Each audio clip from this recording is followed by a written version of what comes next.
Sir నమస్తే. శ్రీమాత్రే నమః. సార్ మీ స్టేటస్లో చూసాను కంచి కామాక్షి అమ్మవారిని దర్శించుకొని వచ్చారు మీరు. సో మామూలుగా కూడా బల్లి పడితే కనుక బల్లిని కంచిలో ముట్టుకొని వచ్చిన వాళ్ళ కాళ్ళు మొక్కితే ఆ దోషాలు పోతాయి అని అంటారు. ఎందుకంటే అది మంచి చోట పడితే ఓకే, కానీ బల్లి ముందు ఏం జరుగుతుంది అనేది చెప్తుంది, కాలాన్ని తెలిసి ఉంటుంది అని అంటారు కదా. సో ఒకవేళ ఏదైనా రాంగ్ ప్లేసెస్లో పడితే ఆ నెగిటివ్ ఫలితాలు వస్తాయి అని చెప్పి, ఎందుకని అసలు ఆ బల్లులు అక్కడ రావడం ఎలా జరిగింది, అంత ప్రాముఖ్యత ఏంటి? అయితే ఇప్పుడు కంచి కామాక్షి ఆలయం వేరు, విష్ణు కంచి వేరమ్మా. నేను వెళ్ళింది అమ్మవారి కంచి కామాక్షి ఆలయానికి వెళ్ళాను. లాస్ట్ టైం వెళ్ళినప్పుడు విష్ణు కంచి కూడా వెళ్ళాను. అక్కడే ఉంటుంది, జస్ట్ 20 minutes డ్రైవ్ ఉంటుంది. విష్ణు కంచిలో 2 బల్లులు ఉంటాయి, బంగారు వెండి బల్లులు. అవి అసలు ఎట్లా ఏర్పడ్డాయని దానికి మనకి పురాణాల్లో దానికి సంబంధించిన ఇన్ఫర్మేషన్ ఉంది. ఇది ఎలా అంటే ఒకసారి, అంటే ఇదంతా ఒక లీల కోసం మన లక్ష్మీదేవి సరస్వతీదేవి ఒక లీల చేయడం కోసం, వాళ్ళిద్దరి మధ్య వాళ్ళకి భేదాలు ఏముండవు. ఒకరోజు అనుకోకుండా వాళ్ళిద్దరూ కలిసి ఇంద్రుడి దగ్గరికి వచ్చి మేమిద్దరిలో ఎవరు గొప్ప చెప్పు అంటారు. అంటే ఆయన ఆలోచించి ఆయనకు కావాల్సిన ఇంద్రుడు అంటే మనీయే కదా, ఆయన ఏం చేస్తాడు, అసలు లక్ష్మీదేవి గొప్ప అంటాడు. అన్నప్పుడు సరస్వతీదేవికి కోపం వచ్చి నువ్వు ఒక ఏనుగు అయిపో అని చెప్పి శపిస్తుంది.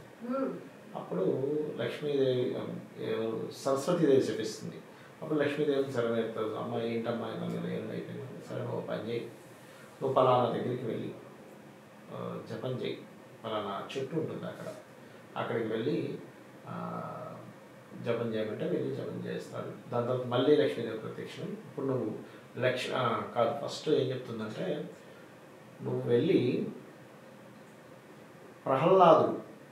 ప్రహ్లాదుడి దగ్గరికి వెళ్ళి లక్ష్మీ నరసింహస్వామి యొక్క 32 అక్షరాలతో ఉన్నటువంటి మంత్రాన్ని తీసుకొని జపం చేయని చెప్తుంది. చెప్పినప్పుడు అప్పుడు వెళ్ళి తీసుకుంటాడు. ముందు గణపతి, దాని తర్వాత ఇది చెప్తుంది, మొత్తం మీద 2 చెప్తుంది. అట్లా తీసుకొని చేస్తూ ఉన్నప్పుడు మొత్తం మీద ఆ మహామంత్రాన్ని జపం చేయగా చేయగా చేయగా చేయగా చేయగా అతనికి మోక్షం కలిగి ఆ యొక్క శరీరాన్ని వదిలేసి వెళ్తూ ఉంటాడు ఆకాశ మార్గంలో. అతనితో పాటు 2 బల్లులు కూడా వస్తూ ఉంటాయి. ఏమిటివి, మీరెవరు అంటే, నువ్వు అక్కడ జపం చేస్తున్నావు, మేము చెట్టు మీద ఉన్నాము, మేము ఎందుకు బల్లులు అయిపోయామంటే మేమిద్దరము ఒక మహర్షి దగ్గర శిష్యులం. మేము ఒకరోజు మహర్షి మా గురువు గారి కోసం ఏదో నీళ్లు పట్టుకెళ్తూ అక్కడ ఏదో ఉంటే సమీప దగ్గర ఆగి అవేవో బాగున్నాయి, నా పువ్వులు కాయలు తెంపుకున్నాం. అంతట్లో అందులోపల బల్లిపడింది. మేము చూసుకోకుండా మహర్షికి అలాగే వచ్చాం. ఆయన చూశాడు, అరే ఇందులో బల్లిపడింది, నేను మాత్రం చూసుకోకుండా చేస్తారని మా ఇద్దరిని బల్లులు అయిపోండి అని చెప్పించారు.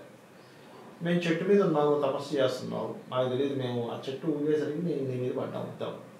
పడి నువ్వు అలాగే తపస్సు చేస్తాను, మిమ్మల్ని నిన్ను అంటుకునే ఉన్నాం.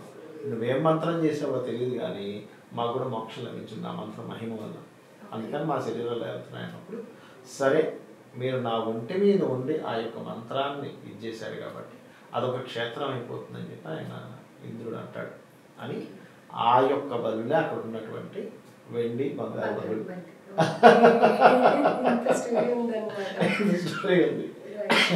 అప్పుడు అందుకే ఎవరికైనా ఆ విష్ణు కంచికి వెళ్ళినప్పుడు ఆ బల్లిని ముట్టుకుంటే ఏమవుతుందంటే బల్లి మన మీద పడినా కూడా మనకి ఎటువంటి దోషం ఉండదు అని.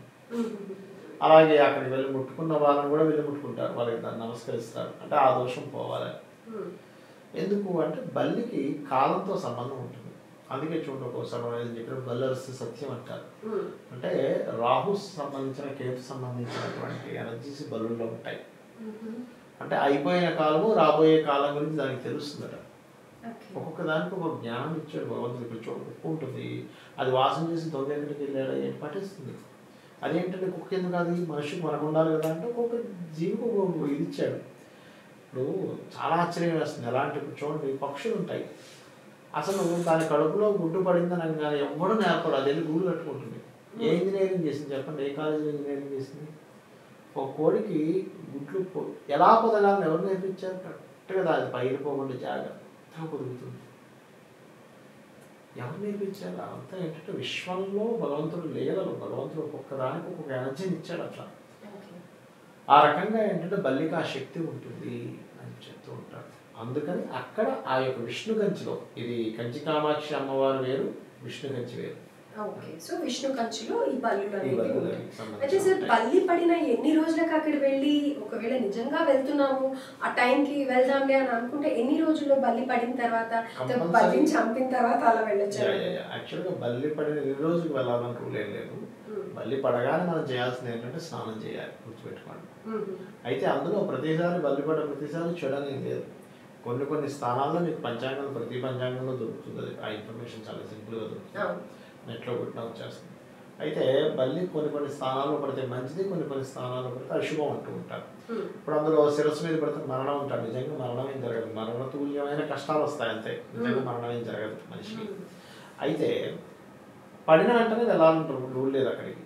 మీరు వీలు చూసుకుని వెళ్ళొచ్చు. పడిన వెంటనే స్నానం చేసి అభిషేకం చేసుకోవడమో, లేకపోతే గజేంద్ర మోక్ష ఘట్టం వినడము, లేకపోతే రామాయణ మహాభారతాలు లాంటివి వినడమో చేస్తే ఆ దుష్ఫలితాలు పోతాయి.